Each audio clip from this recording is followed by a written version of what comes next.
Welcome to the Esports Business Network podcast. I am your host, Trent Knox. I'm the founder and CEO of Esports Business Network. This is episode number 15. Our guest is Nick D'Orazio, a graduate of Arizona State University, where he studied filmmaking. He has since established a career in entertainment, working on television, film, gaming, and much more. He finds himself now as a key opinion leader and journalist in the esports industry, working as the Director of Corporate Strategy for Inven Global. When we come back, we'll learn about his history in gaming, what experience got him where he is today, and what he envisions for the esports industry of tomorrow.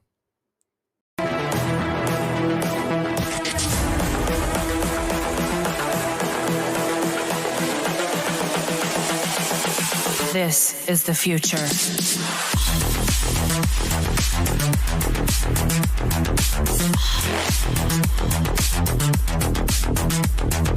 Evolution.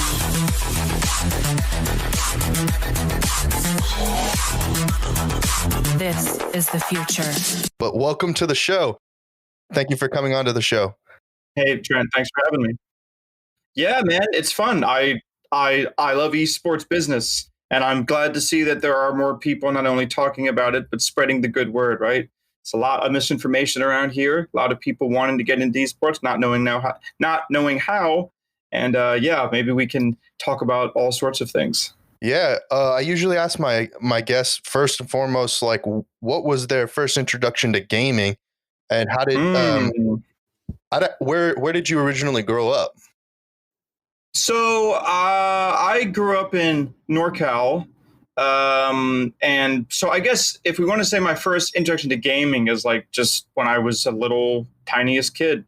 My parents were huge gamers. They were very much on the forefront of gaming when it was just new. My father absolutely loved gaming, so did my mother. And I have tons of sisters, and we just loved gaming throughout my whole life. And I think because my sisters were so competitive and I were so competitive, just inherently, once 4-player games became a thing, and once then it was just done, right? Like once the 64 was in our house, and there were games like GoldenEye and Smash Bros and Mario Kart, it was then a mad race between all of us to see who could learn how to be the best, who could learn the glitches, who could learn how to get the unfair advantages. And then naturally, I started PC gaming, which led me to StarCraft, which led me to Warcraft, which led me to the huge open world of the internet. And if there's one thing that really teaches you how bad you are, it's the internet. The first time you play online against people that aren't your sisters, that aren't your friends, you realize, wow, the skill ceiling of some of these games I love is huge. So that was really me. I was a huge arcade guy. I love Street Fighter, love Street Fighter 2, Street Fighter Third Strike. I really loved the arcade scenes in NorCal. But then I guess my truest first esports, like I'm taking this seriously, was probably Warcraft 3. That was when I started like entering tournaments, and I was ranked high on the ladder back then, and I really wanted to try to do something. But like esports was so small back then, especially in the West, it was just a glorified hobby. Yeah, you're slightly older than I am, and so the experience, I guess, was, you were able to adapt into that Warcraft 3 scene a little bit earlier than me. What was like? What was culture like in Northern California for gaming in growing up in the school system, and like what were your friends playing? What was that like? So fighting games were key, right? Fighting games, okay.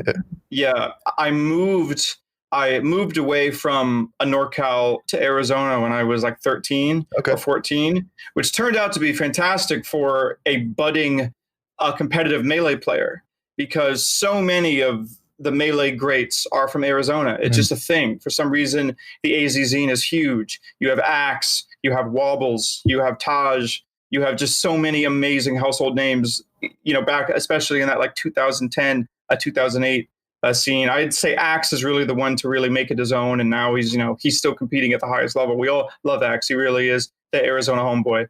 But I started putting on tournaments. I started producing tournaments, and I guess to answer your question more directly, though, the NorCal scene and the Arizona scene was all about a trash talk. It's not something you see as often nowadays because esports has gotten more inclusive, and it is for the better. But I was essentially raised in an environment of gaming where if you can't bring the talk and if you can't bring the high level gameplay, you just get absolutely destroyed. No one wants to play with you.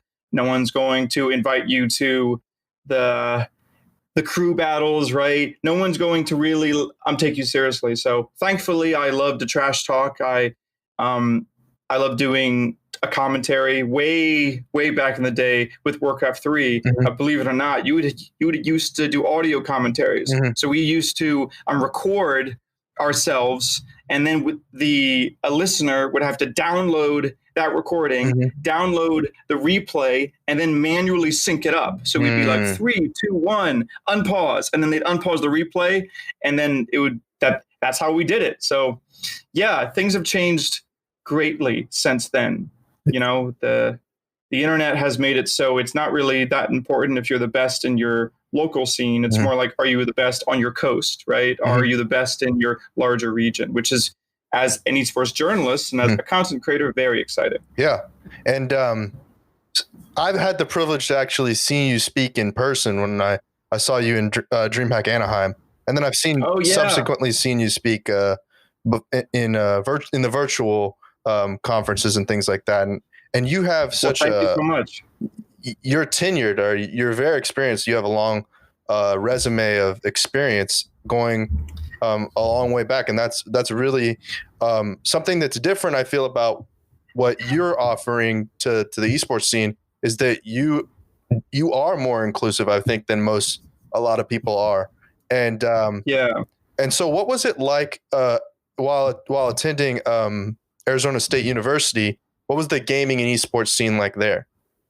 So one thing I love about ASU is, well, first of all, it's like one of the largest schools in the US, right? In terms of just attendance, in terms of people there. So my film school that I went to, I was focusing on producing. All I wanted to do was learn how to make big things. So it kind of tied into esports because I was already putting on tournaments, but there was no esports degree. There was no degree, any of that. But since I loved film and I was a film editor just on the side, that was a good place for me. But the size of the school made the gaming there fantastic because there were so many players, there were so many people. Our Melee weeklies and our Smash Brothers weeklies were filled with people, to the brim. I'm talking they would come to play and Axe would destroy everyone, but they would all come there essentially to watch Axe or to try to compete against him. And then when people realized that actual pros were coming to these weeklies, then some people would travel from outside the state, right? We'd have people come from California. So I'd say it was really good being in such a large environment because it really mirrored what I think is true and still about the esports industry. It's massive, and the amount of eyeballs and attention and the amount of popularity is so huge. So the only way to get noticed is to do something great. You really have to contribute. So me, listen, I do love Melee, and I say I can play at a competitive level, but I'm no pro, by any means, right? I'm not nearly as good as the top players. And I've learned that very early on in my career. What I can bring to esports is much more the behind the scenes guy. I can produce things. I can make it happen. Let's get the tournament started. So that I started to still be able to hang out with these pros and give back to the community through what I was good at. So I think ASU taught me that. It's just such a big university. The only way to get noticed is to bring value. And I've done a lot of public speaking around other colleges. I try to speak about esports as often as I can. And sometimes when you're in a small school, you don't get that same kind of, I think, a harsh reality. Because if your esports club is only 30 people, well, then, okay, you're always going to have a place at the table. You're always going to make top 16. So you really don't have a drive to really hone your skills or really find your place. Because, it's just us. Whereas with ASU, no, there were so many people who wanted to get in on the ground floor of it all. You really had to bring something.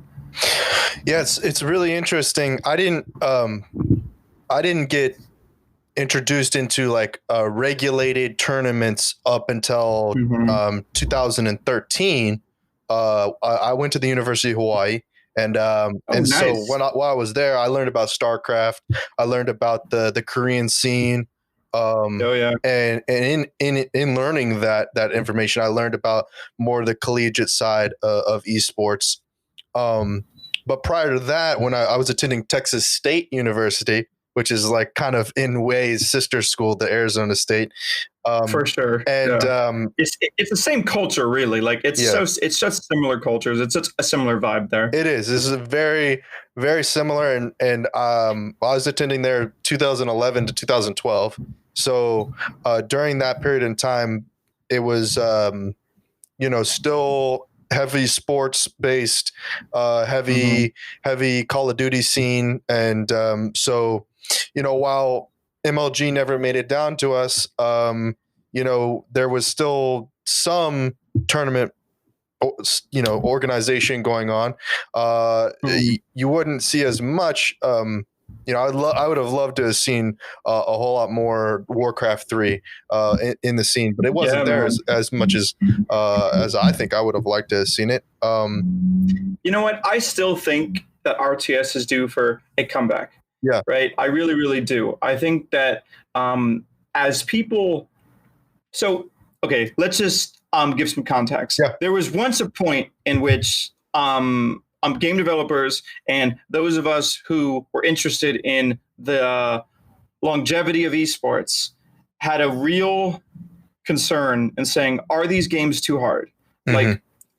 Like, is that actually what's good for esports? Because say, for example, there's games like Rocket League, and I'm not saying Rocket League is easy. It's not, but it's simpler. It's simple to grasp. It's simple to learn, very hard to master. So that's like, man, that was something you heard so much in like 2015 and like 2010. Yeah. It should be easy to learn, hard to master. So it's interesting how now I actually think it's the opposite. I think people are starting to realize that, well, no, the games that actually succeed as esports, the one who have an enduring legacy, I mean games that last for more than 10 years, games where you can actually start talking about who's the GOAT, what's the greatest team of all time, which is, by the way, very, very vital if you're trying to get that esports consumer dollar, because if you don't have people who are so hardcore fans about teams or players, good luck trying to sell them a jersey for $80, or good luck trying to even emulate any of the revenue models that we often pull from sports, right? Mm-hmm. So you need these long, enduring esports. And if you look at the games that really go on, they are the games with incredibly high skill ceilings. They are the games that are incredibly complex. You still have games like, Street Fighter Third Strike. I love it. And it's one of my favorite Street Fighter games of all times. And if you look at the scene over there, Japan, they're still playing. There's still tournaments there. They're still grinding away. Meanwhile, you have other Street Fighter games that are just as good, but they're more following that new school design mentality with comeback mechanics and easier inputs and simpler things. And there's just something about those games that don't have the enduring legacy. And I honestly think it's because in order to become a fan of these esports, you need to be impressed by what you see. Mm-hmm.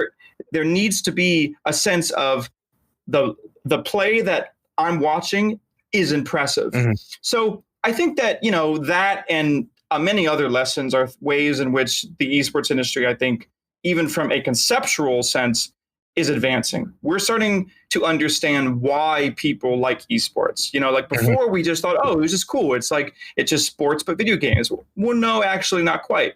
And I promise I won't try to turn this into a Bash Overwatch League podcast.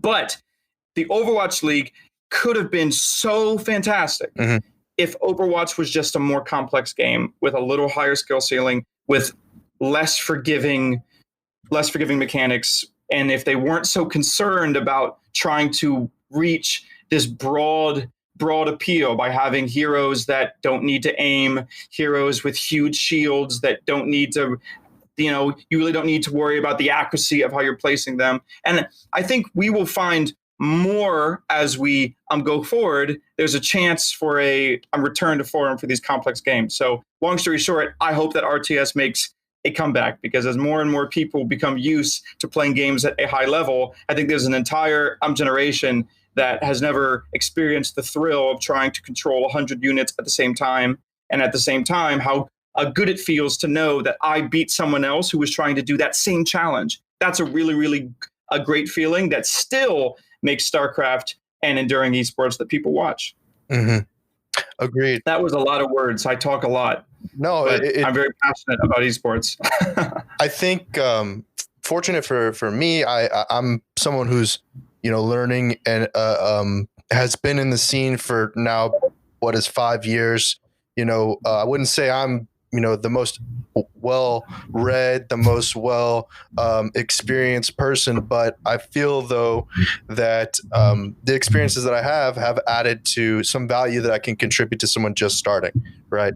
Someone that's just getting into it. Yeah. So the complexity of the business of esports is as they say, the wild, wild west, when it comes to an RTS like StarCraft and the exposure of it kind of diminishing from when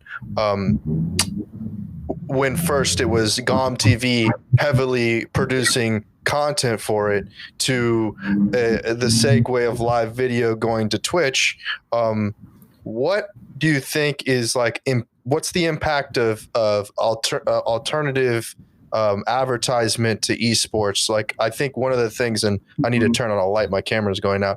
It's fine. I can see it. One of the alternatives to what's going on right now is bringing more exposure to esports, like you spoke about fashion. Talked about cultural musicians, and I know that you talk a lot about these kind of the culture of esports, and I wanted to get your take on that. Yeah. Well, so I love fashion. I love street fashion. It's just something that I really enjoy. I love art. I love music, and I have always thought that those passions of mine work very well in gaming and esports. I'm just one of those people who, I don't know, I've always thought, why not combine those things? Mm-hmm. And it's actually funny that you mentioned, like the Wild Wild West. Mm-hmm. And I just want to put a capital on West, mm-hmm. because it's not so wild and fragmented and up in the air over in South Korea. Mm-hmm. It's not at all, right? The infrastructure there is 20 years in the making. They have a huge head start. Yeah. And if you look at the way that their pro players, their esports community, their gamers view fashion, it's much it's already there. It's already integrated. Mm-hmm. You already have the general esports consumer accept and embrace an esports lifestyle. And that esports lifestyle does come with a certain aesthetic. It comes with a certain a mood. And I think a lot of where the West failed in that is that we stopped trying to advance the aesthetic of esports and what esports looks like. I often think of StarCraft 2 and how much hype there was for that game, and then how it all just slowly evaporated. And if you really look at, say, for example, a convention like BlizzCon, which used to be the mecca of esports in the West, not even close now. BlizzCon has lost its esports luster, I don't know, maybe 4 years ago. And I think a big part of it is because it's so lame. All of the aesthetic is stuck in 2014. So much of Western esports is fog machines and green lights and big, dark, black, big tournament settings, and these people having these super serious poses with their big heads. It's like that. None of that is popular within mainstream culture. Mm-hmm. Look at pretty much anything else that has mass appeal, and it's all incorporating new lines of fashion, new lines of aesthetic, mm-hmm. right? And at Inven Global, we are not only working on that because we think it's a good idea, but we're working on it because it really is the most practical way to plant a seed in esports that will eventually make tons of money. Mm-hmm. There's a reason that Travis Scott is in Fortnite. Mm-hmm. There is a reason that a David Beckham just signed with this big esports team, right? There is a reason that we're increasingly seeing people from the entertainment industry, from the music industry, from Hollywood, and just from general celebrity want to associate themselves with esports gaming and Twitch culture. And if all of that was too convoluted, just think of MTV, of early skateboarding, of early X Games. If you knew that this early weird niche thing would be the starting ground of one of the largest shoe companies ever, would be the starting ground of a fashion industry that is now one of like the top three, i.e. street fashion and skate fashion, you would have been all in on investing. Mm-hmm. You would have been all in on trying to cement your brand as one of the go-tos. And that's what brands like 100 Thieves, a Team Liquid, a Cloud9, mm-hmm. that's what they're doing now. And those investments is going to pay off in dividends in the next 5 years. Because as the esports consumer grows up, so does their expendable income. So does their care about how they look, how they're perceived as gamers. You know, I used to, and here's now a little personal confession. I used to get beat up and teased in high school for being such a hardcore gamer, right? Like gaming in the West used to be the opposite of cool. Mm-hmm. And now in high school, if you're a streamer, if you're a YouTuber, if you have any presence in the esports world or gaming world, you're the most popular kid on campus, full stop. Mm-hmm. So what I'm trying to say is people who are blind to the cultural wave that esports is creating, and if you don't see the business importance of that, and if you don't see the fact that, you know what, maybe esports orgs should stop trying to fight over the same core audience that we've been trying to I won't say pander to, but we've been trying to appeal to mm-hmm. for the last 10 years, mm-hmm. this 18 to 30-year-old male. Mm-hmm. And maybe we need to broaden the reach. And the one way to do that is to broaden the aesthetic, to make people say, that looks cool. Wow, that looks awesome. That pro player looks great. This looks really, really trendy. I want to become a gamer. I want to be associated with this. Because, you know, if you're trying to make it into the mainstream, looks matter, and how you present something matters greatly. Yeah, I agree 100%. I think it also goes back to something else you talked about, was communication. And I think that one of the things that, you know, I learned early on when I started attending conventions was the need for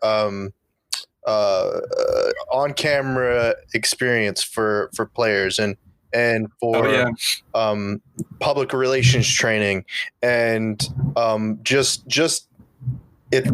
A lot of it goes back to kind of like what you're talking about, those organizations, 100 Thieves and whatnot, competing for the same demo in the same market, is that they've in ways created barriers to newer journalists, newer teams to get involved and open up the opportunity even for the older OGs to get exposure to new audiences. You know, speaking of new audiences, what I think is most important about what these teams are doing, you know, the 100 Thieves of the world, mm-hmm. is that they're broadening their invitation to esports, mm-hmm. right? Like, say, for example, someone like me, I'm not into sports. I'm just not into real sports, you know, stick and ball mm-hmm. sports, not real sports, but stick and ball sports, right? And probably because I don't know, I've just never grown up around it. It's not something that I really relate with. And also too, you know, like I'm not comfortable in those settings. I'm not comfortable in a big in-person stadium or a big rowdy game in which everyone's cheering. And so it's just not something that I have much experience with, mm-hmm. right? However, I love basketball. I absolutely love basketball. I watch basketball documentaries and clips and highlights constantly. Mm-hmm. I'm always watching things about who's the GOAT. I love to analyze the plays and so on. So I'm such a nerd about it mm-hmm. because it's at its core such a fast-paced strategic game. Mm-hmm. So basketball and sports is so big, they don't need to worry about extending the invitation, you know, to me. Mm-hmm. They are okay that they don't have my business. Mm-hmm. But esports, we're not there yet. Mm-hmm. We need to desperately expand the invitation to everyone, because esports and gaming, as we know, as gamers, is just inherently fun. It has such broad appeal. But there's a group of people who, I don't really consider myself a gamer. It's not something I've ever done. It's not something that I'm interested in. And then it stops there. So what I love that these brands are doing is they're saying, well, you know what? What if we get them into gaming through something different, through apparel, through sneakers, through lifestyle? And I think that is really where the immediate future is, because back on the topic of business, the trickiest problem to solve in esports now is esports revenue. How do we actually make money through esports? And if you're not solving that problem, and if you're not trying to think about that problem, then you're very behind, I think. I think going back to something else you said, that the capital W West portion of this, and that overseas in Korea, Japan, and Russia, China, they have a better solidified culture of professional esports, and I think in the U.S. it's difficult. Obviously, we're land graph. We're there's the conventions are all over the place, right? And it's difficult to attend all of them. And internet too. Right, the, infrastructure. Yeah. The lack of internet infrastructure has always been a big problem for esports in the West. Yeah, it's tough. But at the same point in time, with this is 2020. We just went through a pandemic. To some extent, still in a pandemic. And markets like India are growing in mobile gaming. Markets like Brazil are growing in MOBA. And the amount of recently France is contacting about things to get more exposure to their scenes locally, and what's fascinating. Just one point, because I'm so glad that you brought up Brazil and India. If you ever want to really have proof or evidence that one of these like emerging esports companies are the places you want to either be investing in or thinking about, look at what Google and the internet providers are doing.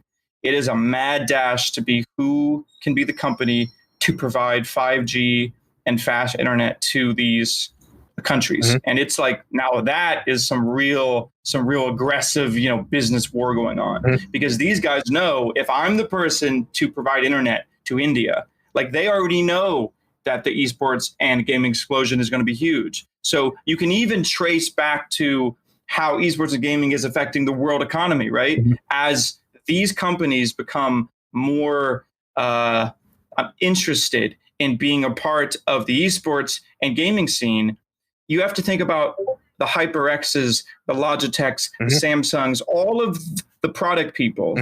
They're now going to have an entire new consumer base to sell headphones to, to sell Hertz monitors to, to sell keyboards to. Because esports, and the reason why esports has always been so big, is because it challenges people to care about their gaming.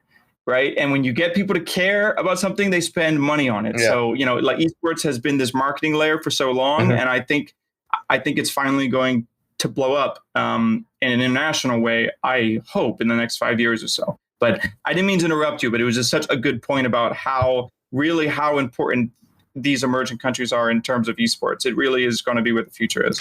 Well, I mean, I guess this would probably be a little bit maybe of a stretch, but I feel like esports has opened up a whole new avenue for foreign relations.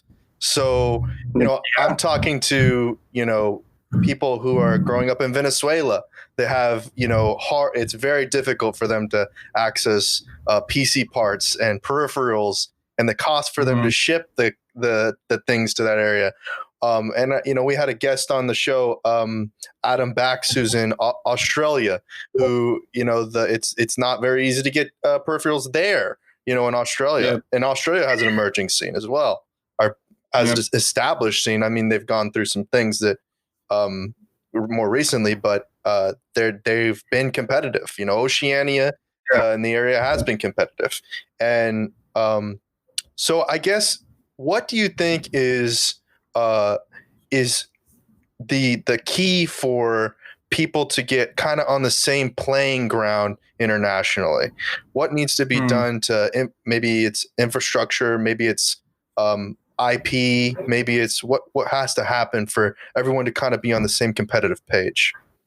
Well, for one, I'd say if I was in charge, or if I was placed in a country with tons of potential, or even just a city, right? Like, we don't even have to get that big. But if I was placed in a place that said, Nick, you need to build an esports community, and then eventually this esports community needs to generate dollars, either for the company you're representing or for the developers that want to market their game, right? So say that's the problem. What I would do is I would focus on the young generation of kids, I'd say maybe 16 to 24, and ask myself, what are they already spending their money on, right? And I would look very, very, very closely. And then I would say, okay, this is what they like. This is what they buy. And then I would do a cross-section and say, how many of them are gamers? Which one of them are the people who are interested in esports and are interested in gaming, right? That is where I'd focus. I'd focus on what are ways in which I can convert the things that they're already spending on, but now they're spending these things to emphasize their gaming habit, their gaming lifestyle. Now, instead of buying a T-shirt that says a Billabong, they're buying a T-shirt that says some gaming brand, right?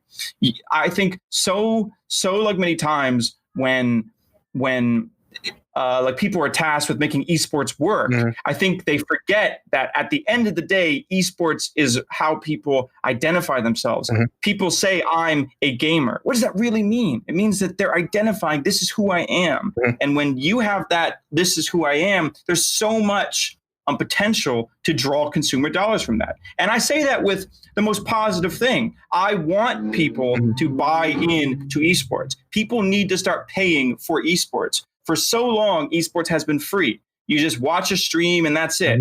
You know how much money goes into these world championships, and yet people can just tune in for free? And why? Because we're trying to get the largest audience possible. Because how are we trying to make money? Through advertising. It's just it's not sustainable. It's not scalable. What I want to happen is people to start paying for esports and being happy about it, because the esports offering has increased in quality so much. So we pay for things all the time. We buy coffees, we buy new video games.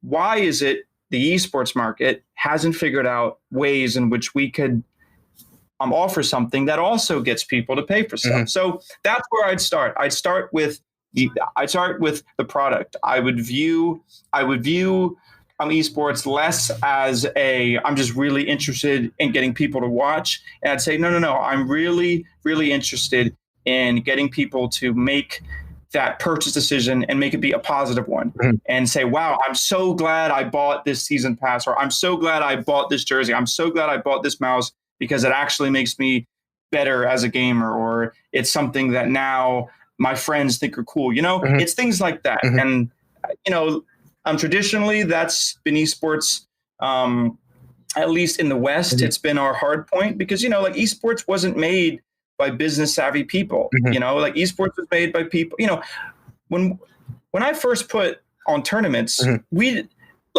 didn't really care about any of the money. The prize pools were at best $50. People literally paid just because they wanted to be the best. They wanted to be, pride. And that's fine if it's not an industry. But the fact that esports dares to say that there's careers in the space, we dare to say that you can get a job in esports. Okay, that's pretty bold of you to say.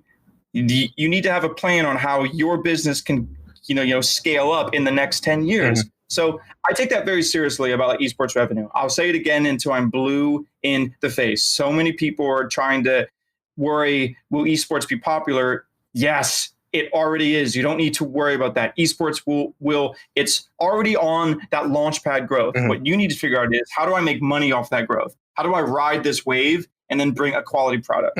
Or offering, or experience. It doesn't have to be like a product. It just has to be something in which consumers feel good about purchasing. Because I feel good about purchasing movies. I feel good about my Netflix subscription, right? These are things that I like and they bring me joy. So How come esports seems to have such a hard time with that?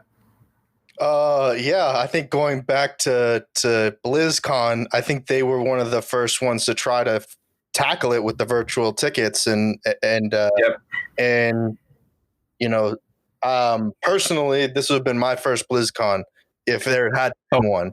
I would have gone. I love BlizzCon. I know I gave some criticism. Yeah. I did a quick jab at BlizzCon and saying it's lost its esports luster, but I say that with love in my heart. I've worked at BlizzCon before. Yeah. I've been a talent manager like at BlizzCon. It's one of my favorite events. I actually went to the very, very first BlizzCon in 2005, and I've seen the way this event has changed. And I think the problem is Blizzard stopped caring about if their games are competitive, and they only started focusing on the whole play nice, play fair, play fun thing. I love that. There are these are these company standards, but eventually, if that's your esports driving factor, you need to you will lose the core like esports audience. You will lose the people that want to be pro. I'm at your game, right? Like Heroes of the Storm, I covered that game for like literally since it was in its early beta, since the death of its esports scene. I was writing about it. I was interviewing the devs. I was interviewing the pro players. I know exactly why that game failed, because it doesn't reward being good at it. It just doesn't reward being good at it. It doesn't matter if I'm the best player in the world. If I have a teammate that's garbage, I will lose. The fact that you can't carry in Heroes, and by the way, you can't carry in Overwatch, these are things in which I just think that I don't know, they lost the heart and soul of esports. And then, like BlizzCon as a result becomes less about esports and more about buying the plushies in the merch store. And then, that's a whole nother podcast to talk about what's going on with Blizzard. By the way, grats to all of those devs who are now like moving on to their own businesses, right? Or their own or their own design teams or so on. Good for you. Get out while you can. Anyone with talent at Blizzard, get out. Yeah, they've got some wild things going on behind the scenes over at Blizzard. I think the one thing I think that people who are newer to the industry, even myself, when I look at a market share of $1 billion, one person could own the whole of esports. And that makes it very very difficult for people to think of there being opportunity in doing it. I think one of the first things that people ask me is, how do you get started? And often I have to say, go volunteer for something or offer a service to somebody who's already successful to a degree, and see if you can add value to their content. When a market is only $1 billion now, when you open that up and you look at gaming in general, obviously there's much more opportunity there. But esports, gaming is the reason why 100 Thieves aligns more with a cultural brand than they are an esports organization or FaZe Clan or any of those teams that are Southern California based. One thing that I always tell to people when I'm asked the same question, right? How do I get into esports? I often say, get a job outside of esports. Don't work in esports right now. Go get a job somewhere else and learn how to do something that esports desperately needs. Right? I was a producer for the entertainment industry for years before I suppose you can say my esports career became something that paid enough that I could do it full time. I mean, let's be fair. I was always writing esports. I think side hustles are great. Even throughout film school and even throughout my whole career in film, I was writing esports blogs. I was writing for sites. So I just like to write. So that was my side hustle. So I kind of kept my foot in the door. I kept relevant in that way. But here's just an example. I won't name names, but former intern at Blizzard in their esports division. She's doing great work. And then the internship ended and she had all sorts of opportunities. What are you going to do? Where you are going to work for? She did the smart thing. She now works for Walmart, and she's doing their like product licensing or some big job within Walmart that has to do with like international product stuff. And like, I'll tell you right now, when she's done the time she is now, she'll be able to find any job within esports ever with that type of experience. Because that type of like real world experience, you don't need to be this esports expert. You really don't. You don't need to like be this, I've been in esports for so long and I know every single patch note to so-and-so. No, what you need to do is you need to understand the esports industry. You need to help us make money. That's it. If you can help us solve those core problems, you can find a job within esports. So I'm always telling people, just learn a skill. Learn a valuable business skill, learn how to pitch, learn how to sell things, learn how to understand audience spending habits, learn how to market. It doesn't matter where you learn how to do these. In many ways, if you learn how to do these things outside of esports, you're going to get a better education because you're going to be working in industries that aren't 10 years old, right? Or aren't this quick. You're going to be getting a much more a robust network because these are people who have been in their line of business for 30, 20 years, going to give you all this advice. And then you'll be able to bring that in to esports. So yeah, sometimes there's this mad dash to get associated with a team because, oh, look, I've did it. I've made it. Not really. I don't think you can consider it making it when you're getting paid less than $40,000 a year to work a very expendable job in esports, that you are the absolute lowest person on the totem pole. And when these volatile esports companies eventually either lack the funding to keep you around, or someone looks at the budget sheet and says, oh, this person we hired isn't bringing in money worth more than their salary, you're just going to lose the job. And I see that so often in esports. It breaks my heart. The truth is, this industry is so young that I often can't, in good conscience, tell people, oh, yeah, chase your job in esports. No. Chase your passion in esports, learn about esports, always keep esports in your mind. If it's your passion, yes, but that doesn't mean you can't be learning a business skills otherwise. That doesn't mean it's noble to be starving as you're chasing this esports dream. No way. Find a job somewhere else. I think that's very vital advice. It's not fun advice. It's not sexy advice, but it is advice that I think long-term will help you live your esports dreams. Because all the people I know that bring true value to organizations in esports have years of experience in some outside industry. I agree. I like your perspective. And I like that. I don't like the fact that, and you probably wouldn't like that, an experience in esports, if you're just starting out and one of those unfortunate events happens, that you really have nothing on your resume. Like, where are you going to take that experience to? I guess the next thing is for those people who are creatives and want to build something for themselves, what kind of advice do you have for them? So for one, you got to stop caring what people think, and you got to stop caring about views. Number one, because I would rather have my podcast, my video be high quality and it be seen by 10 people that matter, as in 10 people who can maybe greenlight it, 10 people who can see the value of it and say, you know what, this is actually really good, than 10,000 people who are just, oh, that was fun, fans. Oh, great. That's great, right? I think it's so important to focus on quality. So important to focus on the sustainability of your creative project, right? It feels good when, because, you know, I was a video editor for years. I've edited for YouTube channels. I've done all that. I know it feels good when you make something and it gets 100,000 views. It feels even better when you make something, it gets 1 million views. I get it. But like, in order to make a living off that, you're going to need to make another video that gets 1 million views, and then another video that gets 1 million views. You're eventually going to want to own a house.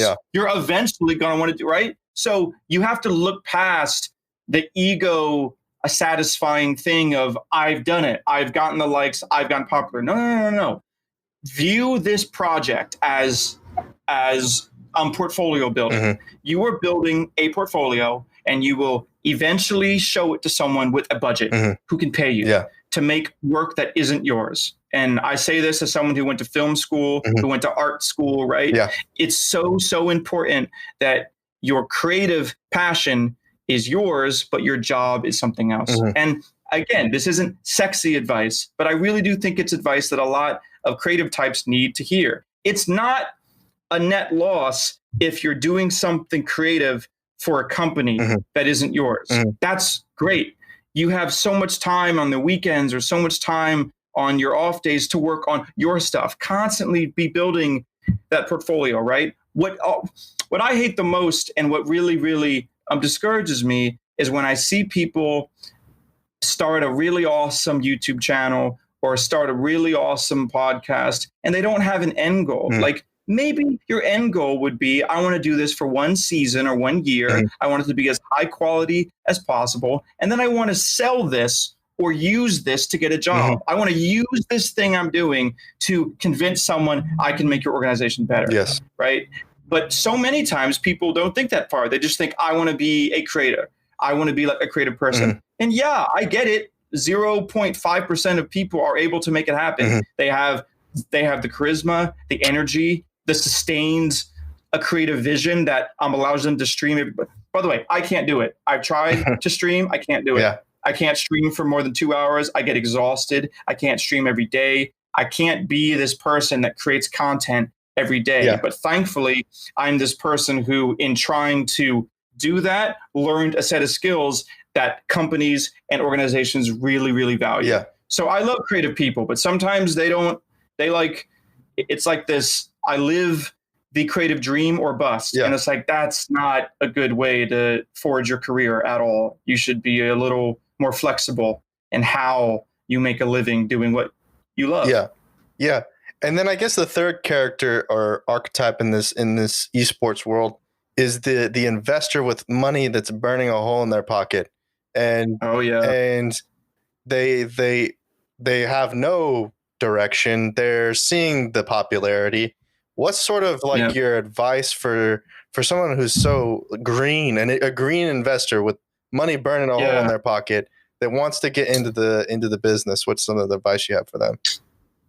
Well, for one, don't start an esports team. We've already learned that lesson, right? Like just don't do it. I don't think that is a business model that works off of investor dollars, because esports orgs need to have a sustained revenue and sustained fandom. And that only comes organically. That only comes when the right group of players get together in the right game and they create magic and they create authentic fandom. You can't force people to care about your team. You can't. And you can't do that with dollars. You can't do that with investment. I mean, we've seen that with the Overwatch League. Can you imagine spending $20 million to own Florida Mayhem? Can you imagine you spending that much money to own a team that literally no one cares about? You're not making money on jerseys. You're not making money on anything. No one's eager to do Florida Mayhem, collabs.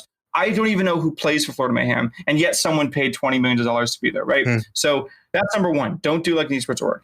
Personally, I would view this time for investors, this is when you go with the disruptive esports content, the disruptive, the people who are trying to do something completely new, the people who don't need a ton of money, the people who aren't asking for millions. I'm talking about the people who say, hey, here's this weird plucky idea. We're a bunch of young esports fans and we want to do something differently.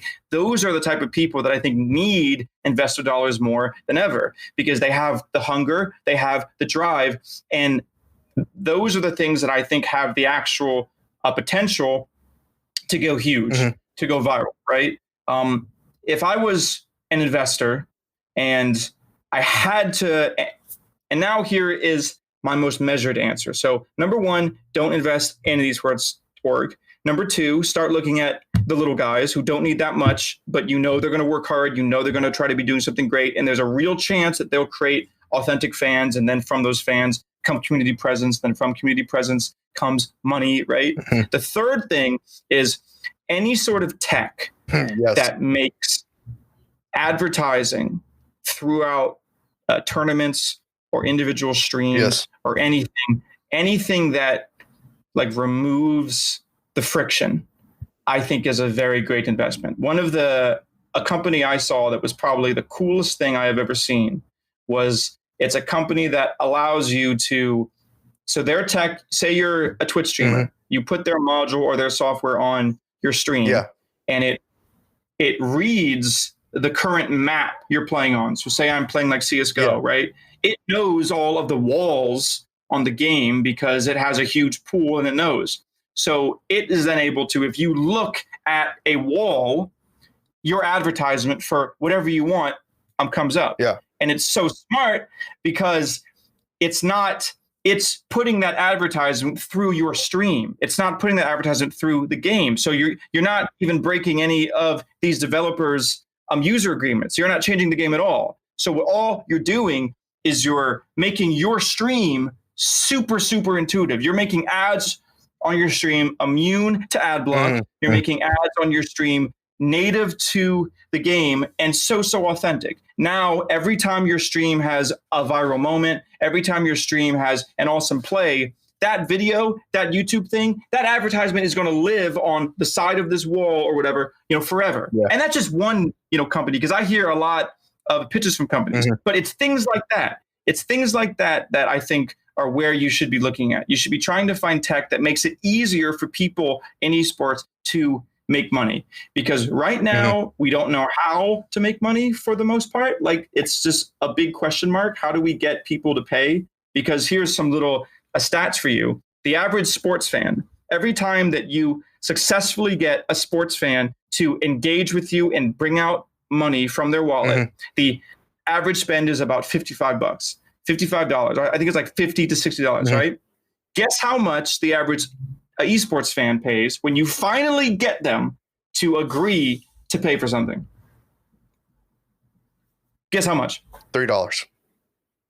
Yes, exactly. It's $3, right? That's the problem. And in that is the opportunity, because there is nothing culturally different about a sports fan and an esports fan. The esports fan is just used to paying $3. Yeah. It's not that the esports fan has less money. It's not that the esports fan wants less quality. It's just that the esports industry has only figured out how to sell them things worth $3. So that's what you need to be focusing on. Anything that focuses on, I'm going to increase ad revenue, or I'm going to increase the buy, that's what I would invest in.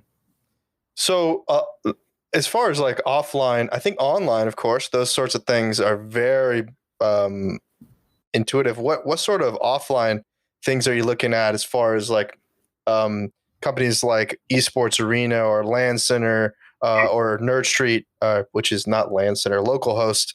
And what do you like about that, and what do you not like about it? Well, for one, I think it's a very, very unlucky break about all the people who invested in the arenas and all that. Like, that's very unlucky, right?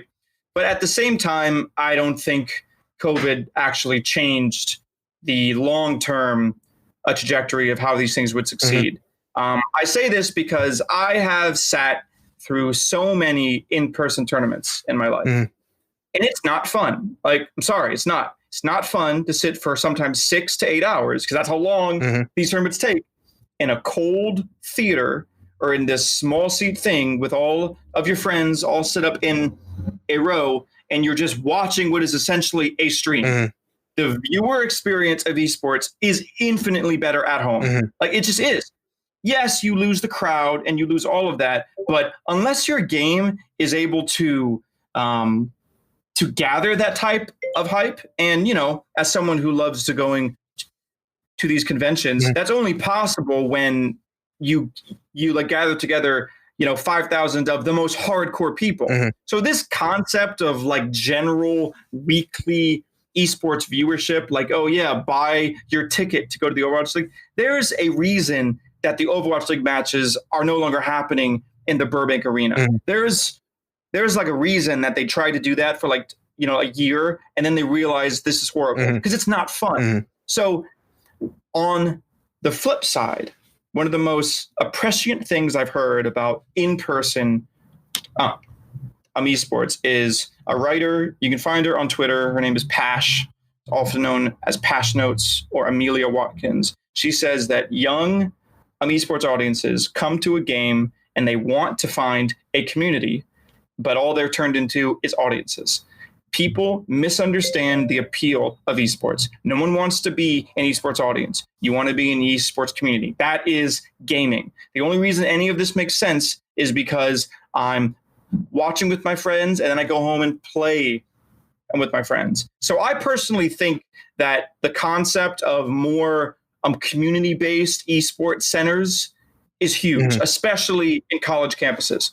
If you had to invest in anything in person, I would say if it's on a college campus, if it includes a snack area in which you can sell people snacks and Pepsis and Red Bulls, and if it includes high-powered PCs that people can access for cheap, would be absolutely ideal as if they could access it for free because the cost has been lumped in their tuition. So all they do is swipe a card. And in the same way that colleges have been making money hand over fist through gymnasiums, you can make that same money with these cool esports community things, with these cool esports community centers. That is where I think if I had to even place any bets, that's the only way in which I think a real life in-person esports thing works. Because, you know, I don't like you are competing with a bedroom with my personal PC setup that is made to my exact wants and needs and all of my snacks from the fridge.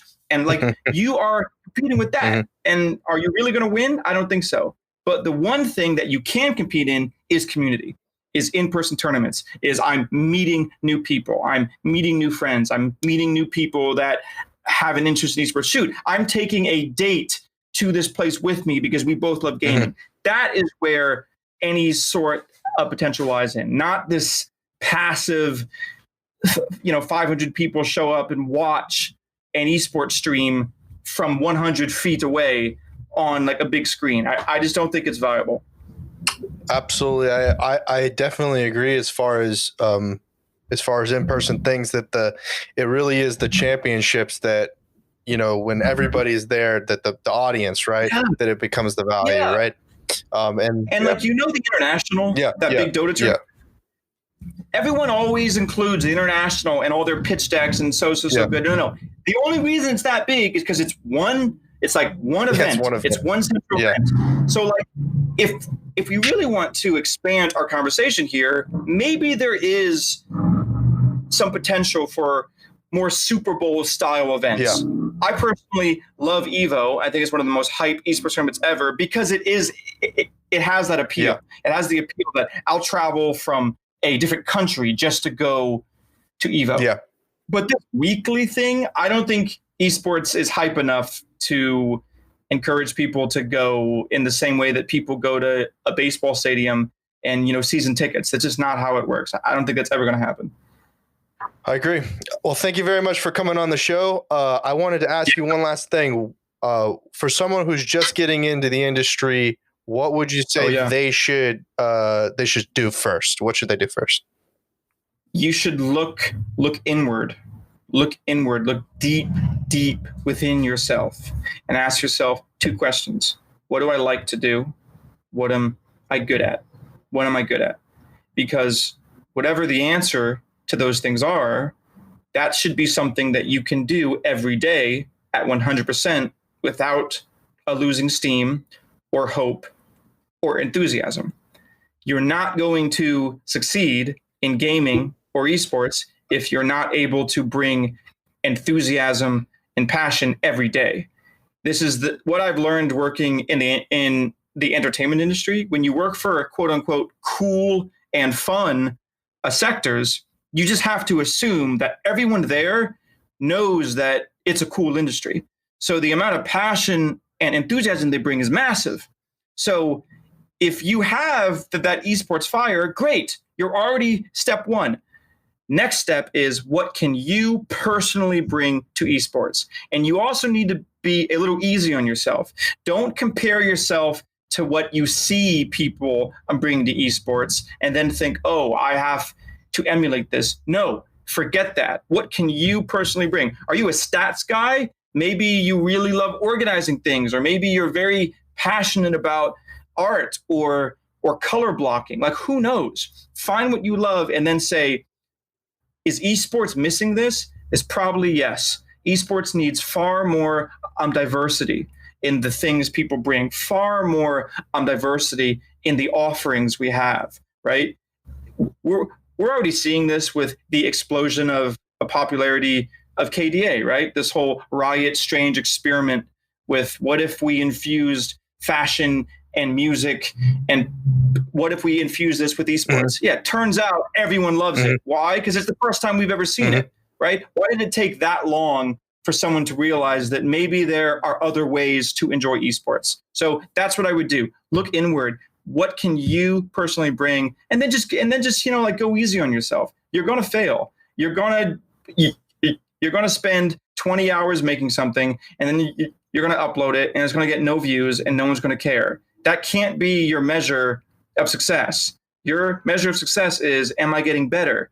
Is the quality high enough? Because eventually the right person will watch your video and they will listen to it. And that person is the one that will then email you and say, hey, I have this opportunity, or hey, I'm trying to build this content team. And then bam, you've made it. So you have to keep rolling those dice. And every time you swing at the ball, you should be trying to hit a home run. I'll end the esports talk with a sports metaphor, right? So Nick D'Orazio, where can people find you or connect with you? Oh God. Honestly, if you've gotten this far, I don't think you ever want to hear a single word from me ever again, right? Like, how many topics did I rant about and ramble about?